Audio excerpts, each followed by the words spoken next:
আসসালামু আলাইকুম। দূর ও কাছ থেকে যে যেখান থেকে প্রবাস খুঁটিনাটি ফেসবুক পেজ ও ইউটিউব চ্যানেল দেখতেছেন, সবাইকে জানাই আন্তরিক অভিনন্দন ও ভালোবাসা এবং সাথে সাথে পবিত্র মাহে রমজানের শুভেচ্ছা। তো প্রিয় মালয়েশিয়ান প্রবাসী ভাইরা ও বাংলাদেশিরা, আজকে আপনাদের সাথে গুরুত্বপূর্ণ কয়েকটা প্রশ্ন উত্তর নিয়ে কথা বলবো, যারা আমাকে বিভিন্ন সোশ্যাল মিডিয়া থেকে প্রশ্ন করেছেন এবং আরটিকে 3.0 কবে নাগাদ চালু হবে এই বিষয়ে অনেকে জানতে চেয়েছেন। তো আজকে এই দুইটি বিষয় নিয়ে আলোচনা করব। অবশ্যই সাথে থাকবেন এবং সম্পূর্ণ ভিডিওটা দেখবেন। তা আসুন মূল কথায় চলে যাচ্ছে। আমাকে একজন প্রশ্ন করছে, ভাই আমি কোম্পানি থেকে লারি দিছি, এখন কি ভিসা লাগাতে পারবো? যে ভাই লারি দিয়েছেন কোম্পানি থেকে, আপনাকে বলতে চাচ্ছি যে ভাই আপনি মেবি হয়তো কলিং বিষয়ে আসছেন মালয়েশিয়াতে। এখন বর্তমানে মালয়েশিয়াতে কোনো সুযোগ নাই ভিসা লাগানোর। আর আরেকটা কথা হচ্ছে, যদি কখনো মালয়েশিয়াতে বৈধ হওয়ার সুযোগ দিয়ে থাকে আর আপনার কোম্পানি যদি কোনো পুলিশ রিপোর্ট না করে, তাহলে অবশ্যই আপনি নতুন কোনো প্রোগ্রাম চালু হলে, বৈধ প্রোগ্রাম চালু হলে আপনি সেখানে ভিসা লাগাতে পারবেন। তবে আপনাকে নিশ্চিত হতে হবে আপনার কোম্পানি আপনার নামে কোনো পুলিশ রিপোর্ট করছে কিনা। এটা যাচাই করার পরে তারপর আপনি ভিসা লাগাতে পারবেন। আরেক ভাই কমেন্ট করেছে, ভাই 13 নম্বর ভিসা শেষ, এখন কি আর ভিসা লাগানো যাবে? যে ভাই এই কমেন্টটা করছেন, আমার মনে হয় উনি 6P-তে ভিসা লাগিয়েছেন। 6P-র ভিসাই কিন্তু এখন বর্তমানে 13 নম্বর শেষ। অনেকের 13 নম্বর রিনিউ করার জন্য আবেদন করেছে।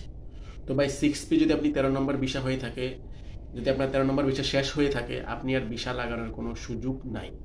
আপনাকে হয়তো প্রফেশনাল ভিসায় ক্যাটাগরিতে ট্রাই করতে হবে, আর নাহলে আপনি বাংলাদেশে চলে যেতে হবে। আরেক ভাই আমাকে প্রশ্ন করছে, কলিংয়ে এসেছি আমি 2024 সালে, এখন লারি মারছি, বস মামলা করছে, আমার কাছে এখন সাদা পাসপোর্ট আছে আরটিকে 3 চালু হলে আমি কি বৈধ হতে পারবো? ভাই আপনার জন্য হচ্ছে, আপনার বস, আপনি কিন্তু কলিং বিষয়ে আসছেন, ওই কোম্পানির এগ্রিমেন্টে 3 বছর, তার মধ্যে আপনি আবার লারি হয়ে গেছেন। এখন লারি হয়ে যাওয়ার কারণে আপনার বস আপনার নামে মামলা করছে। এখন আপনি কি ভিসা লাগাতে পারবেন? আসলে ভাই, আপনার নামে যদি কোনো মামলা করে থাকে বা পুলিশ রিপোর্ট করে থাকে, সেই ক্ষেত্রে আপনার ওই মামলা ডিসমিস করা না পর্যন্ত আপনি কোথাও বৈধ হতে পারবেন না। তার জন্য আপনাকে বৈধ হতে হলে আগে ওই মামলার রিপোর্ট, ওই পুলিশ রিপোর্টগুলো আপনি ক্যান্সেল করতে হবে, তারপর আপনি বৈধ হতে পারবেন। আরেক ভাই আমাকে প্রশ্ন করছে যে ভাই আমি মালয়েশিয়াতে ডাইভিং কোম্পানিতে কাজ করতে পারবো কি? আমার ডাইভিং এক্সপিরিয়েন্স আছে এবং আমার ডাইভিং লাইসেন্স আছে। যে ভাই আপনি যদি মালয়েশিয়াতে আসতে চান, তাহলে আপনাকে নিশ্চিত হতে হবে এমন এজেন্টের মাধ্যমে আসবেন বা এমন কোম্পানিতে আসবেন যে কোম্পানিতে ড্রাইভারের প্রচুর প্রয়োজন হয়। ওইসব কোম্পানিতে আসলে হয়তো আপনি ডাইভিং বিষয়ে যে আপনার যে স্কিল আছে, আপনি এখানে এসে সেই কাজটা করতে পারবেন এবং ভালো কিছু প্রফিট আর্ন করতে পারবেন। আরেক ভাই আমাকে প্রশ্ন করছে, ভাই আমার শরীরে শ্বেত রোগ অথবা সাদা চামড়া, যেটাকে আমরা বলি সচরাচর, এই রোগ আছে আমার। আমি কি মেডিকেল করলে আমি কি মালয়েশিয়াতে আসতে পারবো, বা মেডিকেলে এটা কোনো সমস্যা হয়? বা এটা হচ্ছে যে মূলত মেডিকেলটা হচ্ছে আপনার 3টা বিষয় মেডিকেল করে। একটা হচ্ছে আপনার ব্লাড টেস্ট এবং এক্স-রে, সাথে হচ্ছে আপনার ইউরিন টেস্ট। এটাই হচ্ছে ইম্পর্টেন্ট একটা মেডিকেলের জন্য।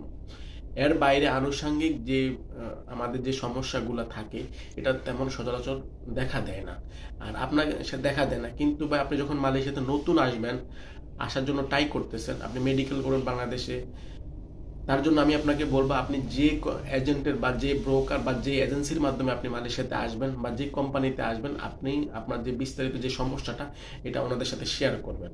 শেয়ার করার পরে যদি ওনারা আপনাকে বলে যে না, এটা কোনো প্রবলেম হবে না, তাহলে আপনি নিশ্চিত হয়ে আপনি তারপর আপনার পাসপোর্ট এবং মেডিকেল করবেন।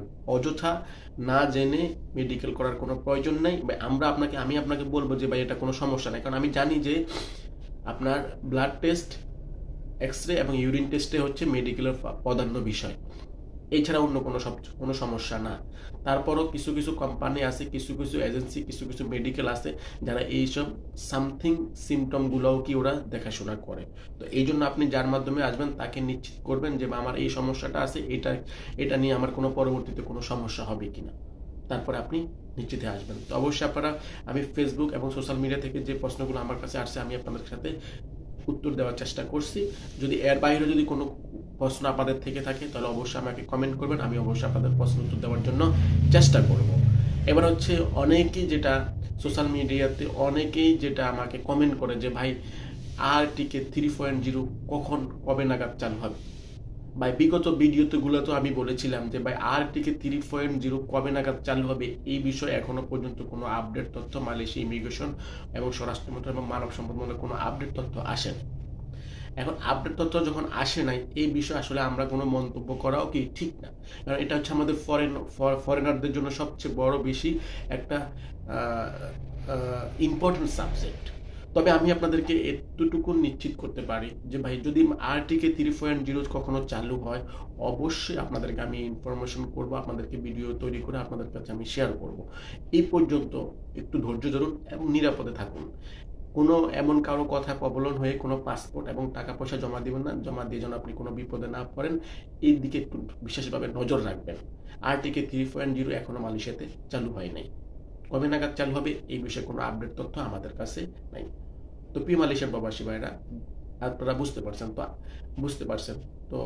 আর যদি কোনো বিষয় আপনাদের জানার থাকে অবশ্যই আমাকে কমেন্ট করবেন, আমি আপনাদেরকে উত্তর দেওয়ার চেষ্টা করব। এই পর্যন্ত ভালো থাকবেন, সুস্থ থাকবেন। আবারও নতুন কোনো ভিডিও, নতুন কোনো তথ্য নিয়ে আমি আপনাদের সামনে হাজির হব।